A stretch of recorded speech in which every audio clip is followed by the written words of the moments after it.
here. Brendan and I are going live. We're talking about some of the best and the worst classics we've owned, and we're following the sale of a really cool 2002 Chevrolet Corvette over at TFLBids.com.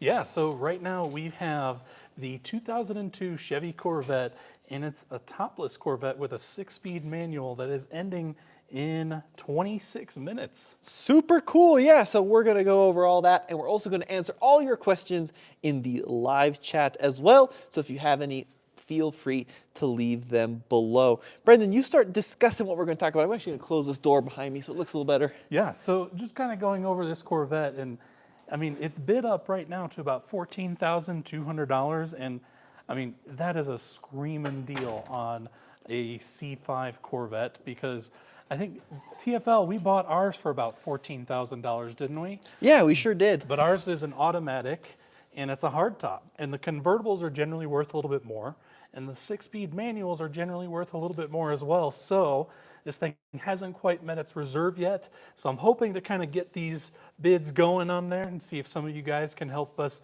get this thing across the finish line. Yeah, for sure. And if you want to see that Corvette, check out TFLBids.com. But here you go. Here's just a quick look at what it looks like. I'll try to kind of hold it up so you can get a general sense of that. Okay, now I thought we could talk about some of the best and the worst cars, super cheap classics that we've owned in the past. Because I know you've owned a ton of them. I've owned quite a few, and I'd love to hear your opinion. What are some of the best and worst classics that you've owned that are affordable? So why don't you start? Give me one, and I'll give you some input there. Well, I guess I can start with my favorite car that I've ever owned, and that's my Mini Cooper S, the R53. You had to start with the Mini. I know. Why did you start with that? Because it's so good. Oh, Brendan. I can't help myself. They're so good. I know you guys are all gonna hate me for loving on the Mini Cooper S, but just the first generation of the BMW ones, the Mini Cooper S with that little supercharged 4-cylinder engine is just, it's so good. And it really is the sweet spot of all the Minis made. So I'm going to actually lead off with a vehicle that someone's mentioning in the comment section right now.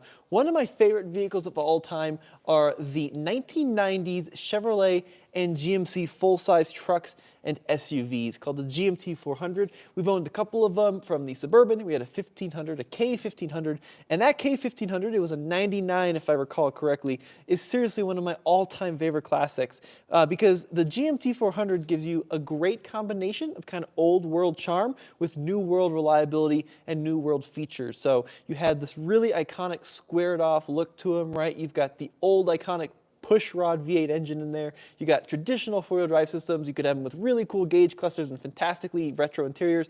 But then if you want to, you also have modern day fuel injection. You have ABS brakes in some of them. You have airbags in some of them, right? So you actually bring in a great combination of new and old. And this is actually one of your favorites too, right? Yeah, so I actually had the heavy duty version of it. It has the 454 big block. Not super fast, but it can sure tow a lot for back in the 90s.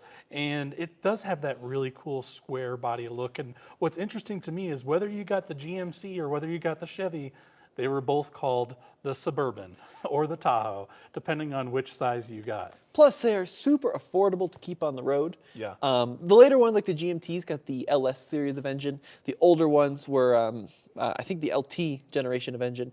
But regardless of whether you got like a 305 or a 350, they just go forever, and they're fantastically comfortable as well. In the stock suspension, you got torsion bars up front, solid axle in the rear, but they are so smooth and quiet and just durable. I love them. I know David, our friend David Morrow, has a ton of them because he just keeps buying them and he just keeps loving them. Yep, I'm on my third of the GM, I guess of the GM SUVs. Yeah, I had a GMT 400, 454, and then I had a 1500 series of the GMT 800, and now I have the big boy 8.1 liter GMC Yukon XL, and man, do I love it. It's my favorite car in my whole fleet. So diving into the comments section, Jason Pava says, good afternoon, gentlemen. Jason Stanwyck says, I have a 1995 GMC 230,000 miles. Any ideas on an engine upgrade? Well, as we talked about with those GMT 400s, the engine is basically interchangeable with any small block Chevy. Sure. So yeah, crate engines are a great option. GM has had some fantastic crate engines. We've had some really good experience with those. and definitely recommend going that route.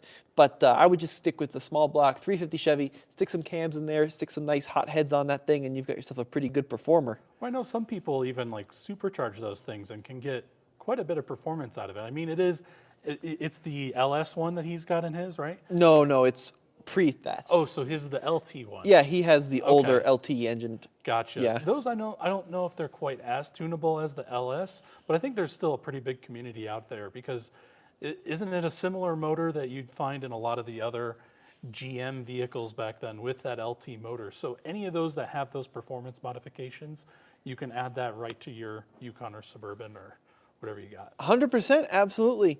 Now, Bryce is picking up a Subaru SVX soon. That's an interesting car. That was Subaru's yeah. attempt at a high-performance coupe with a flat-six engine and all-wheel drive. I just think when they came out with that thing, it was kind of compromised because it had an automatic only, and then the windows on it, they had this really funky design where you could only roll down like, what was it, like 2/3 of the actual window on the sides, so you didn't get a full opening when you rolled down your windows there. But other than that, they're pretty cool. Do you know why they did that? Why did they do The that? intention was that you could roll down the windows in the rain. Oh, So if you wanted the experience of having fresh air in the rain, you could roll down these smaller windows. I have actually two family members that had them. Really? Yeah, my grandma had one, brand new, and then my aunt has one, also from brand new. She still has it all these years later.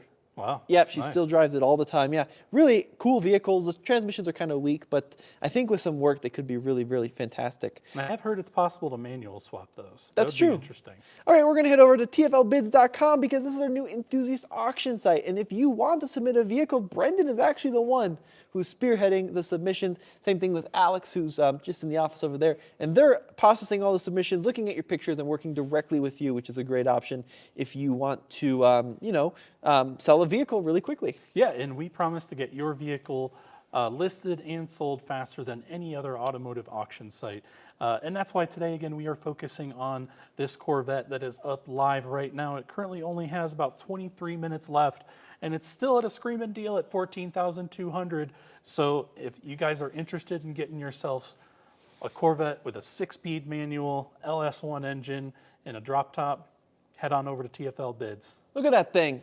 C5 Corvette. It's post 2000, so you don't have all those crazy issues that the ABS pump had on some of the early cars. Really great cars, and I'm actually going to dive into that as my next vehicle, best affordable classic, which I've absolutely loved owning. We have in the fleet a late 90s C5 Corvette Coupe, automatic, not the most desirable spec out there, LS1 powered car, but just such a fantastic value in terms of performance, in terms of reliability, in terms of comfort, and even efficiency, as you guys found out. Yeah, I think when we did a miles per gallon loop on it, I'm trying to remember the exact number we saw. Wasn't it around 32 or 31, 32 miles per gallon on the highway in a Corvette, a high performance sports car that rivaled some supercars back in the late 90s, early 2000s. And you can take that thing on a road trip getting 30 plus miles per gallon. It was pretty mind-boggling, honestly, to see that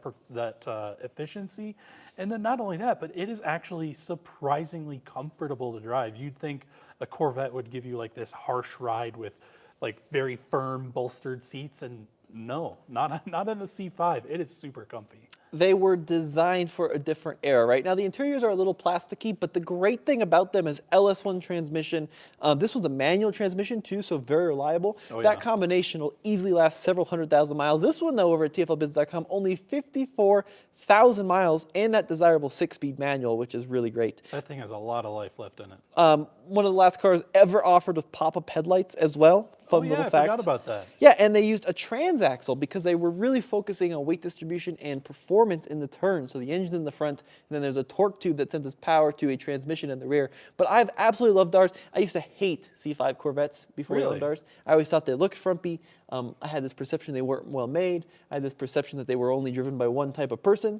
I was wrong on every account, and I just love it. I can't wait to keep driving ours. Well, and I think, too, the one that's kind of coming up that's going to be a future classic is the next generation Corvette, the C6s. Right. Those, I think, are another timeless design that is only going to look better as time goes on. and it's going to just be this screaming deal of a hot rod vehicle that you can get. Okay, let's go to the comments for a quick sec. Because Adam DeCosta says, I own two classic Toyotas, a 76 Celica and a 69 Corolla. They are fantastic, super reliable, and good on gas. I can't say they are super fast, though. Yeah, I think the 76 Celica, I'm pretty sure that was the first generation of the Toyota Celica, and that is when they were still making them rear-wheel drive, which is really cool. I mean, they're kind of a slept-on vehicle, and I think if you look closely at them, you can kind of see they were taking design languages from like the Mustang back then, and it looks kind of like a shrunken down Mustang, but you can get them for a lot less than you can for a Mustang. Jelani says, hey, from West Palm Beach, Florida. Great to have you join. Pernell Robertson, 1982, Mazda 626 two-door, 5-speed manual transmission. Ooh, Mazda 626. We actually talked about that recently in our podcast that's coming up. Actually, I'm sorry, not recently. It's coming out tomorrow. We've got a podcast coming out on features of that we miss in cars. And the Mazda 626 had the oscillating air vents. It was one of only 2 vehicles I could find that ever had that feature. Right. Pretty Yeah. funky, right? Yeah. So, wow, look at this. Jason Stanwyck coming in with a $19.99 super chat over here. Hey, thanks, man. Fantastic. That's the gentleman who asked about the 95 GMC. You're very welcome, Jason. Thank you for watching. The Jarmel says, Dodge Neons. I've had over 200,000 miles with maintenance. Miss those Wow. Neons. Yeah, well, they had the first gen, I think, were actually pretty funky looking and cool. And then the second gen, they even had the SRT versions of those. Yep. And those were surprisingly quick for back in the early 2000s, for sure. Yes, 100%. I actually like those Neons. I think they're pretty cool. They had some kind of little special versions in there too, which were pretty cool. Yeah. Richard Hughes with the $5 super chat. Thank you, buddy. Really appreciate thank that. you. Looking into a 1988 through 92 Firebird Trans Am. What do you think of these? Are they worth restoring? I think so. I think that's where they're a little bit more squared off, and they do use the LT1 V8, I believe. Yeah, it's part of the third generation, right, of Firebird. Pretty cool cars. I'm probably a little bit more, I prefer the early ones, those earlier F-bodies in terms of the design. They got a little bit more kind of roly-poly in 91 when they redesigned, I think it was 91, they redesigned the nose. I think the F-body was the 4th gen. But yeah, No, it was F-body in the third gen. Oh, was it? Yeah, Okay. yeah, it was My bad. F-body. Yeah, they're cool. They're really, really cool. I mean, you had everything from the L98, right, to the LQ9s if you wanted like the little 4-cylinder option. Sure. There's tons of them, L69. There were just so many different trims. They're still very affordable. And I think that they're probably going to start appreciating here rather quickly. Yeah, I've seen some of them actually like that are fully restored people are asking a pretty penny for them. So I think they are one of those vehicles that's kind of on the cusp of hitting that collectability status. The ratted out ones aren't really collectible right now, but I think if you have a really nice example, you can definitely get some good money for it. What I would say about restoring a car like this is if you're restoring it to make money, you absolutely don't. Right? Yeah. Only restore one if you love the car, if you think it's worth keeping on the road, because they're probably just not going to take the cost it would take to do body work and paint and mechanicals and interior. But if you love the car, if you think that it's a car you'd like to keep long term, then yeah, I think it's definitely worth looking into fixing up at F-Body. They're great cars. Yeah, I mean, it might be something that pays off in 10 years, but if you're looking to do it to make quick buck, you're probably not going to get a return on your investment on that, I would guess. Very true. Pernell Robertson, a Honda Civic 1991 4-door 5-speed manual. My son still has that car with 257,000 miles. Wow, that's pretty cool. I actually had one of my good friends drove a Civic 2-door. I think his was a 96 EX coupe with the manual in there, and boy, those seats were pretty darn stiff back then. So 257,000 miles in one of those Civics. That's impressive. It's a long time to drive those Civics. That is. Pernell Roberts, RNT 45 T1 C6 has doors that break and then you can't open it. I think he's referring to the electro-mechanical door handles. Yeah, where they went to the button rather than the actual physical door handle. But they also That's had a true. mechanical override on those, so you could still open them up. C6 Corvettes are great. I know you mentioned it quickly. Yeah. It was I read an interesting article about the development of the C7, which we talked about recently too in a podcast, and how it was really quick and quite rushed because of the financial crisis. But they extended the C6 production way further than they intended because of the '08 crisis, and it was pretty old by the time the C7 came on. So that was a big improvement. Yeah, and I kind of think the C7, it kind of shows a little bit. I mean, although the C7 Corvette is still a great vehicle, I think just when you compare it to the C6 is a much simpler design. To me, in my eyes, the C7 just kind of looks a little overstyled, but maybe that's just my opinion. Maybe I'm Ian, crazy. Mercedes 300D is the best one. IMHO. Oh my gosh. Did you hear that? So this is actually going to be on my list of one of my favorites, if not my favorite Jeep classic I've owned. I had 82 300D turbo diesel, and yes, they are amazing cars to own as long as you're not in a rush to get somewhere. They are not very quick, but the powertrains are very bulletproof. One thing you learn quickly about owning them is like they're known as being the million-mile Mercedes. Engines, right, the basic transmission, the diffs, they'll go 500,000 miles. It's all the stuff attached to it, the door locks, the climate control systems, right, that start to fail. But they are such great classics, and they're quickly appreciating, and for a good reason, because they're built like tanks, and they're pretty good to drive as well. Yeah, I mean, minus the transmission shifting a little. Well, the issue is rough, that they but had yeah. a lot of vacuum controls. But yeah, I mean, they're a car you either love or really don't get. I know Brendan doesn't like them very much. Sorry, I don't get those old Mercedes. The only ones that I really do kind of dig on is the predecessor to the S class. I like those quite a bit because of that nice, comfy, soft ride. But those diesels, man, they're loud. They quiet out if you go above a certain speed, but yeah, they're not super refined. Yeah. That's 100% true. So we got another interesting question here from David. Guys, really enjoy your classic car videos and the real world dealer auctions. I have two 2001 Ford Excursions, a V10 and a V8. Do you think they're worth selling on your auction site? Absolutely. Yeah, I think we would definitely do well with those because you guys had a V10 Excursion for a little bit, so we definitely have an audience that is interested in those vehicles. So if you're interested in selling one or both of them with us, go ahead and click that submit your car. It takes like 5 minutes. Quick little form to fill out there, throw a picture in there, and we'll take a look at it. And I think it would probably be a decent fit for our site. And we'll promote it on our YouTube videos, right? We'll try to get the most for it as possible, and it's free. It doesn't cost you anything to list a car, which is great. Plus, you get to talk to Brendan directly, getting your pictures, which is very, very cool. And as always, we have 10 minutes left on the auction of this '02 Chevrolet Corvette, sitting at $14,200. Great car for the money, so definitely check it out over at TFLBids.com. All right, what are some other great or terrible classics you've owned? Well, one that I've loved for a while now is my Baja Beetle.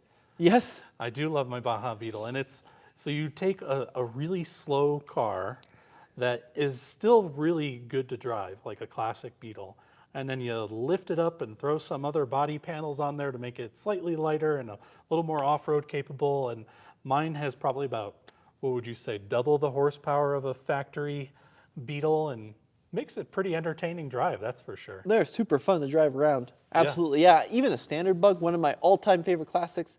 Mine is in pretty rough shape right now because it got really cold and the paint literally fell off of it. So I have to do an update video on that. But yeah, the paint is actually just coming off of the car, which is a disaster. But apart from mine, they're reliable. Well, yours isn't. But for the most part, they're reliable. They're really fun to drive, and the parts are everywhere. You can get anyone to fix them. Super, super great cars. I mean, just like any car, right? When you start modifying, sure, you're going to increase your fun factor, but you're going to decrease your reliability factor. Totally. So if you get one in stock form like Tommy's, it can be pretty reliable, so, like surprisingly for how old the vehicle is. But when you start modifying them, just accept the fact that you're going to have a few more problems. Manuel says Lexus LS 430. Oh, yes, absolutely. That is still one of the most comfortable cars I've ever driven. And not only that, it wafts you down the road in super quiet, and it actually handles pretty well too. Yeah, they're really good. It's a cool car. And it's the other car that has those oscillating air vents. Yeah, we've talked about two of them in this podcast, which is pretty nuts. Yeah. So going down the list here a little bit, a car I didn't like owning. Okay. It was an affordable car, but it just didn't really resonate with me, was the Saab 900 Turbo. So, oh, really? Yes, I didn't You like didn't it very like much. it? No, I bought it I've from the always been company. interested in those. Yeah, it was a 91, and it was like a one-owner car, but the one owner had kind of let it fall into neglect. So I had like a stack of service records this big, but it just, there was nothing really broken with it. It just didn't feel as crisp as it should have. But the biggest issue is that it was an automatic convertible. Oh, yeah. And like the 900 Turbo was known for bringing turbocharging to the masses, and it was known as being a quick car back in the day. But all these years later, especially compared to anything modern turbocharged, it just takes forever for the turbo to hit, and then when the turbo does hit, it doesn't pull very hard, and it just doesn't handle very well. And they're expensive to service because everything's backwards. Oh, man. So like the engine is longitudinal, but the belts are at the firewall instead of at the front of the engine, and the clutch is at the front of the engine. I mean, the whole thing is just an absolute like weird, mind scratcher in why they did it. So you have to take it to like a Saab specialist, which gets really expensive. Yeah. Well, and as far as vehicles that I've owned that I don't really like right now I have a B7 Audi A4 with the 2-liter turbo and a 6-speed manual. I picked it up. I'm like, dude, I'm getting a turbo quattro 6-speed manual Audi, and it's okay. It's kind of humdrum to drive, and not only that, but I've recently found out since I dropped it off at my mechanic that the hood prop or the hood pull is broken, and so he can't get the hood open, and we're literally talking we may have to break the front grille just to be able to access the engine so that he can do the repairs, because there's some fuel stuff going on with it that needs to be repaired. Did that break recently? Well, it's been broken since I bought it, but I've never had that problem where it's like the hood pull is broken and now you need to break another part of the vehicle just to get in, open the hood. just to be able to open the hood. Usually there's like a fail-safe or another way that you can open the hood, but not on the B7 Audis. If you guys have an idea, leave it in the comments below, because that would help me out for sure. Yeah, that's a bummer. Yeah. What a debacle. Dale says 2007 FJ Cruiser just clicked over 200,000 miles. Those are fantastic. They're incredibly valuable. I think they've come down just a little bit slightly of recent, but they're still super valuable, and that's because they're fantastic. You guys had one for a while, didn't you? Mm-hmm. Yeah. The market's cooling down a little bit on those big SUVs, but they are very, very reliable. They go anywhere, right? It's kind of like a 4Runner that was made interesting. So it's got a lot of the same mechanicals as a 4Runner, which is a great thing, including the engine, right, the transmission. But then it's got these crazy 3 windshield wipers and all the fun retro styling features. It is great.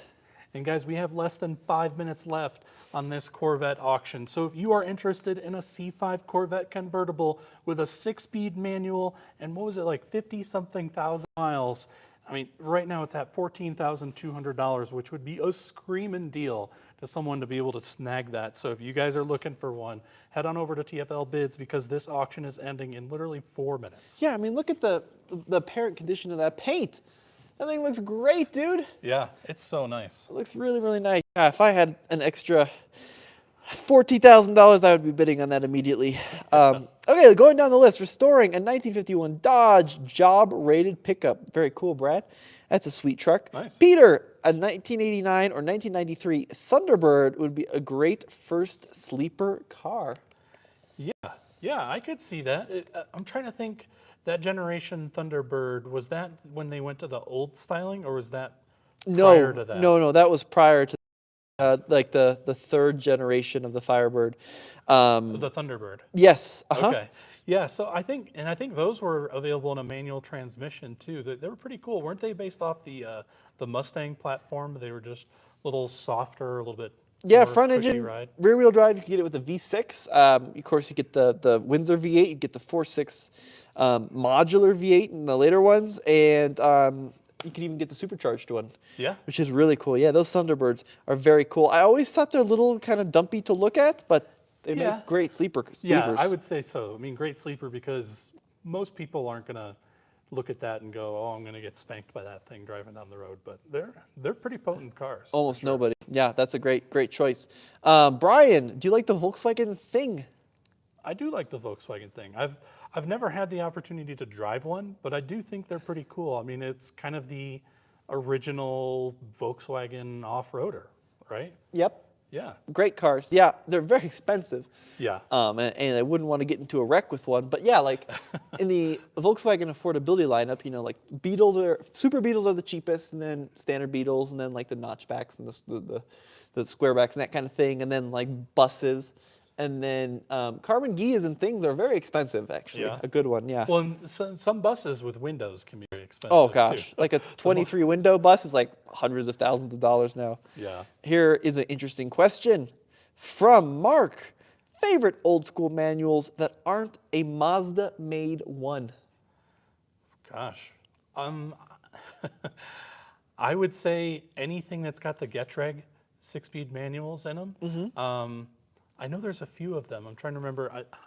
Mini has one of them, but there's a couple other vehicles that had it in there. Oh, another one is the Toyota Celica GTS, the last generation of the Celica Good GTS. manual, yep. That was a great manual. I say anything made by Honda, like Yeah. post those are good. 1990 through today, are some of the best. I just love them. One of my all-time guilty pleasure cars, which nobody understands, but the Gen 1 Honda Fit is I do like those too. one of my favorite They're cars. cool. They had these Yeah. magic seats, and you could put an entire family of 7 in a Honda Fit and make them sleep comfortably. I Really? mean, they're just enormous on the inside for the outside, and the sport model with the manual transmission is such a fun, spunky car. Believe it or not, that's one of my favorite cheap manuals. I've actually been looking for one of those at the auction. Every time I see a first-gen Honda Fit, I go look. I'm like, is it a manual? Oh no, it's an automatic. Yeah, Every time it's usually an the auto. 5-speed autos. Yeah. I actually really enjoyed the 90s SN95 manual we had in that Mustang. It's a 5-speed. A lot of those like Tremec units are pretty good. I think that was a Tremec in that. I could be wrong though. Someone leave me a comment in the section below. But those the 5-speed Ford shifters are a lot of fun to drive and super fun just to row through the gears. And I think BMW too. A lot of the BMW shifters are really satisfying to get in and out of gears. I think I had an E46 BMW, and that one, it felt a little bit rubbery, but if you go a little bit earlier than the E46 Generation 3 Series, like you guys had an E28 5 Series, that was a great manual transmission. Really good. Oh, we had a flurry of bids at the end. So Oh. 14.5, 15.5, 15.6 on that Corvette. Nice. Very cool. Look at that. Thanks, guys. If any of you were the ones bidding, we appreciate you getting it there. So it didn't quite meet reserve, but It's super close. yeah, we're pretty close. So maybe we'll reach out to the high bidder when we're done here. And Yeah, see if we can set something up. oh, you know what? It's not. I'm sorry. The auction's not over yet. It's in overtime. It is, yeah. Yeah. It kept extending. 15.6. So we're getting close. So if you guys are watching and bidding at the same time, keep that bidding going because it might hit that reserve. Very cool. That's exciting to see. Yeah. And if it doesn't quite hit it, we'll connect the high bidder and the seller, and maybe they can put a deal together, which is always very fun. That happens quite often as well. So, other favorite cars you've owned? Honestly, it kind of snuck up on me, but my first gen Ford Explorer, I just love driving that thing. Yeah? It is so nice. It is surprisingly comfortable. The manual transmission is a Mazda manual transmission, and it's very satisfying, even though it's an SUV based on a Ford Ranger. They're pretty darn reliable, and I love the old boxy squared look, and it's just, I can't explain it. It just, if you ever sit in like an old truck and you just kind of have that like, that old truck satisfying feeling, that's what it feels like. That's what it to me. reminds you of, huh? Yeah. Interesting. I really like 80s BMW products. Yeah. I mean, pretty much everything they were doing back then. Yeah, just Even about the everything. 70s stuff, though, too, like the 2002s. What do you think of those? They're fun, but they're expensive. Yeah. And specifically, the reason I'm going with the 80s is because some of that stuff is expensive, but also can be had more affordably. So, like the E30 BMW 3 Series, some of my all-time favorite cars. We had one. It was an 88 325i convertible, even with an automatic. Just the handling dynamics on that car are one of the best in the world, in my opinion. And they're just so good. Absolutely. Yeah. Another car I didn't like. I liked the concept of it. I just didn't like the one I had. I had a early 70s Ford F-250 High Boy, which was a 4-wheel drive F-250, divorce transfer case. Really cool truck. It was just so rusty. that, Oh, I mean, it's geez. just like it was impossible to fix because everything was busted on it, and it just needed a lot of love. And I kept it for a while, drove it for a while, and then the transmission started to fail. So I was like, put some work in the transmission, and then the engine started to fail, and then the transmission started to fail again. And at that point, I was like, it's just not worth the amount of time I'm sinking into this truck. So Yeah. I would like to own a nice highboy one day, just not that one. You know, one that I bought maybe a couple of years ago because I'd always been interested in them is the Chrysler 300M. Do you Oh remember those yeah. when they were still front wheel drive before they went to the Mercedes rear wheel drive platform? Uh-huh. I mean, they kind of look like a giant blowfish, but I always thought like, man, that looks like a super comfortable ride, and the M is like the sporty version, right? And I think it had the same motor as the Prowler in a big comfy sedan, and I thought maybe this could be cool to own. So a Prowler motor and a big comfy sedan, and it was not very interesting to drive. Well, let's It be was, honest. yeah. The Prowler had the same engine as a Chrysler 300M. It's probably more like it. You know what I mean? It's probably a more accurate statement for sure. Purnell says Ford Contour ST with the V6 5-speed manual. We had that car for 6 years. We just talked about the Contour, right? Yeah, he said Contour ST. Or what was the sporty one called? Well, the one we got here in the States was called the SVT. That's right. Yeah, Yes. so the SVT. Yeah, I've actually always wanted one of those. One of my friends in high school had just like your run-of-the-mill Ford Contour, and I actually kind of liked it. So I can imagine a hopped-up version of it with a manual transmission would be a pretty cool ride to have. I've been actually looking for one for years, but every single one that ever pops up is always just thrashed to the end of its life. Yeah, they were pretty cooked. Yeah. Here we go. Jay Prince. I also had a 93 Lexus LS400. That car was built like a tank, way ahead of its time. Yeah, I think the interesting thing is when they came out with that LS400, the original ad, they balanced a bunch of champagne glasses on the hood while it was running, just to show how smooth it was, because they put so much money into engineering that vehicle, and it really showed. And I think like Matt Farah had a 1,000,000-mile version of that. Yeah, they're vehicles that can go on and on and on forever, and they're pretty darn comfortable. I mean, pretty much any of those first 3 generations Lexus LSs, you can't go wrong. Yeah, every single one. Very reliable, super cheap to maintain, and just great cars to own. 100%. Justin says, loving the new Classics channel. Brendan is an awesome addition to the team. We're glad he is part of the chat. David said, Oh, thanks for the thanks, man. response. When I met my wife, she drove a 2015 Mini Coupe JCW with a manual. The car has grown on me. I wouldn't trade it for anything. Oh, I did. Yeah, I had a Mini Cooper coupe as well a while back. I think mine was just the S with the JCW appearance package. But I agree, those are pretty special vehicles. They feel like you'd think that it's like, oh, it's just a Mini Cooper that they lopped the roof off of and then put a sloping roof on. It feels way more special than that to actually drive, I would That's say. exactly what the perception is, though. It is. Yeah. But if you actually get out there and drive one, they are really cool. They are cool cars. I agree completely. William, my first car was a 99 Jeep Cherokee XJ. Me and my dad had bought it for $1,600. It was rusted out. We fixed it all back together. Now it runs just fine. Actually, cars that I think we both owned, XJ Cherokee is easily one of my favorite affordable classics. They're great. They're surprisingly comfortable. It's one of the very few Chrysler products that will just last till the end of time. Have a cool boxy styling. They made them for a long time. You can still get them for fairly reasonable money, but the good ones are definitely way up there in value nowadays, because I think a lot of people have caught on to just how great they are. And that had, of course, the iconic 4-liter inline six, one of the greatest engines, period, ever made. Great vehicles. Really empty pockets at best, 95 Bronco. Worst, Volkswagen Scirocco.